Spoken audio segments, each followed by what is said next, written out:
What's good, YouTube? And welcome to the house. I know a lot of you guys are already on the floor of the WCQ, but you might want to just stop and look around eBay for half a second because there's a one-day only 15% off everything sale. So, a minimum of only $25 purchase and a maximum discount of $100.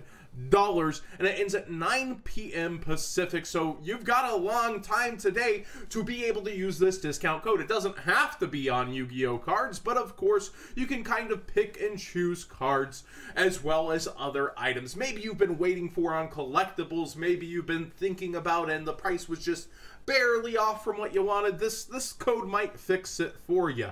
But I will be joining you guys on the floor of the WCQ right after I upload this picture. I'm driving out there to see you guys. Don't be shy to say hi. And I'll have some OCG trades on me, actually. But let's get into today's market review. And the top selling cards out of the gate from Battles of Legends aren't too surprising. They're the holographic cheap reprints. You can get 52 Eater of Millions holographics at just 19 cents a piece. I would call this a pretty solid investment for an amazing card. We see Holo Damage Juggler actually sitting higher at the 30-cent marks. We see Unizombie almost demanding $1 out the gate, but its sales rate is so high. It's pretty crazy. Cyber Dragon's surprisingly up here. I thought there were enough holographic copies of Cyber Dragon. Apparently not. Apparently a lot of new duelists don't have this card and are getting ready for the Cyber Dragon archetypes if you even actually play Sidra in there. And unsurprisingly, in one of the top slots is our burn a half your life points Time Lords. Now, I was thinking this might be very relevant for Nats and actually shake up the field, but unfortunately, he's not immune to two important cards: Impermanence and Borreload. Oh yeah, that hurts. That hurts a lot. And then Sandion is next up. And then just more holo reprints before Strike. Strike actually settling around $3. Not bad at all. And people are asking me if I thought Iron Jaw out the gate would be one of the most demanding cards. It does make the front page. It is a very good card. But I think it's going to take its time to get up there if it does, similar to the pill from last Battles of Legends. So maybe you've got time to go ahead and watch this rise and fall, but 50 cents, it doesn't hurt the wallet. You definitely can shop around a lot. But the top cards out of the set, surprisingly, Golden Castle of Stromberg, sitting still above $32, is this cheap at being 2 to 3 per case. That is pretty surprising. And then we've got Topologic Gumbler Dragon, also sitting here around the $13 price. Surprisingly, Yu-Gi-Oh! Singles is getting beat on a lot of prices. They're winning here, but then as we go down through, we see Beauregard cheaper by just a little bit. Then we see Trickstar Reincarnation cheaper, but they're winning huge on number 90 right now. So it's give and take. You really do just want to shop smart and look around. Like the Flying Elephant already down to $5 over here is cheaper. So don't blindly use my promo code, but these prices are relatively cheap. It's nice to see them fall like this. And despite not having everything in one box like last year, everything seems relatively affordable out the gate for what they are. And I would kind of pick and choose what I want now because I don't know that prices will stay this cheap this year. I think a lot of people are going into with the mindset of last year's, but it's very cheap for what it is on a lot of these cards. So I look forward to seeing where it goes up. And I actually want to ask you guys a question. Do you think out of a core set like this, not a duels pack, you know, out of a core set like this, do you think a collectible card can rise?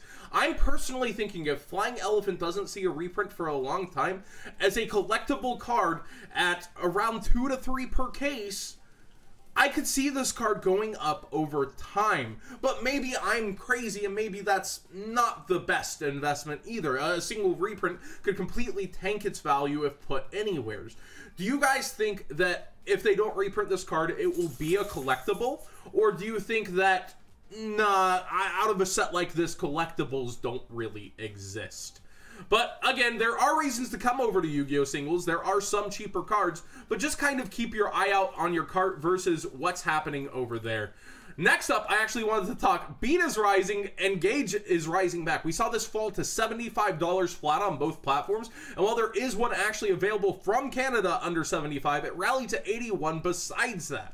The off-season is coming, and I expect to see these fall over time. So if you're not playing in the WCQ, I personally would sell mine now and rebuy sometime before the 200th if you truly plan to play it, and kind of watch out for the next banless season as well, where the OCG's answer was Hornet. We'll see how that actually works for them as well.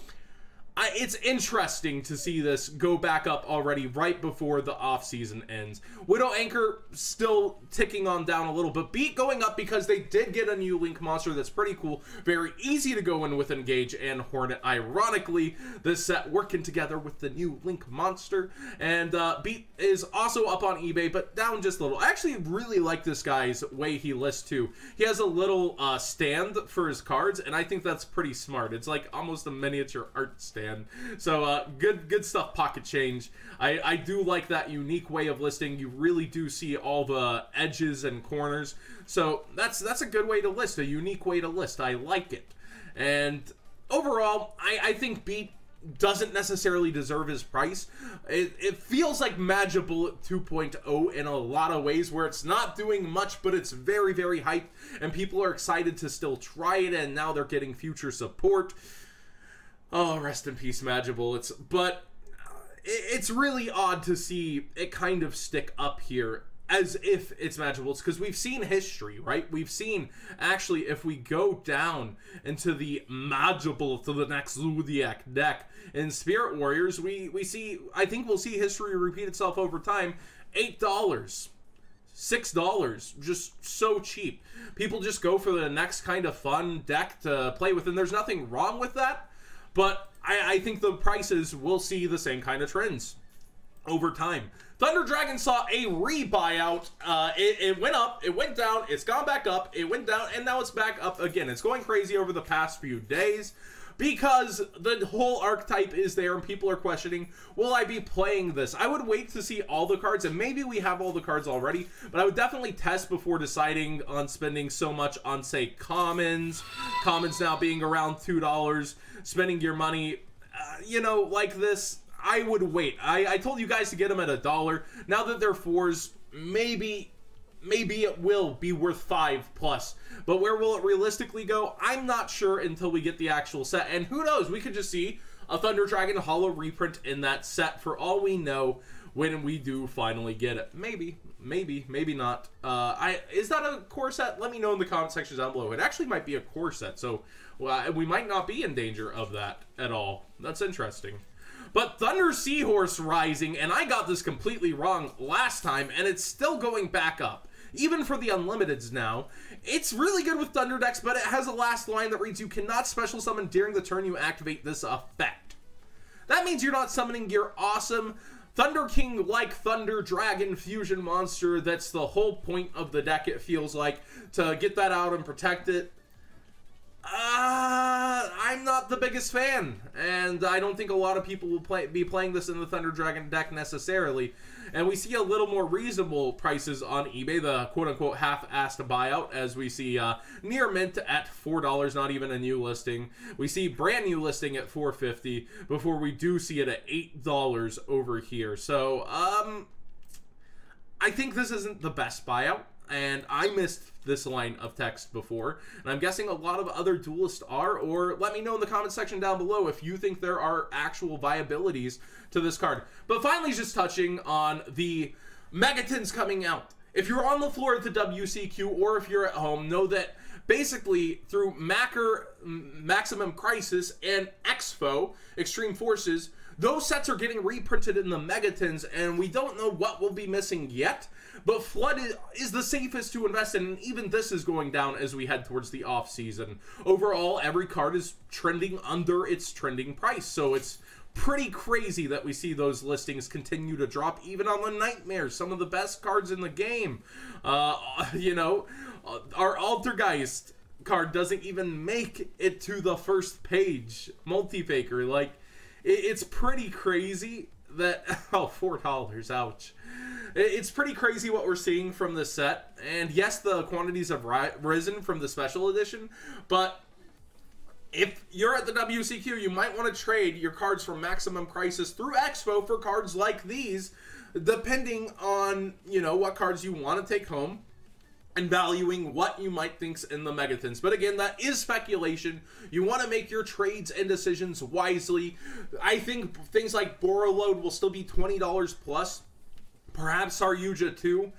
It really does just depend on where the market's going to land. So, what did you guys think of today's Market Watch? And do get yourself a 15% off. Treat yourself to something, be it Yu-Gi-Oh cards or not Yu-Gi-Oh cards, over here on eBay. Don't forget that promo code for your card. Give the video a thumbs up if you enjoyed it, and subscribe if you haven't already.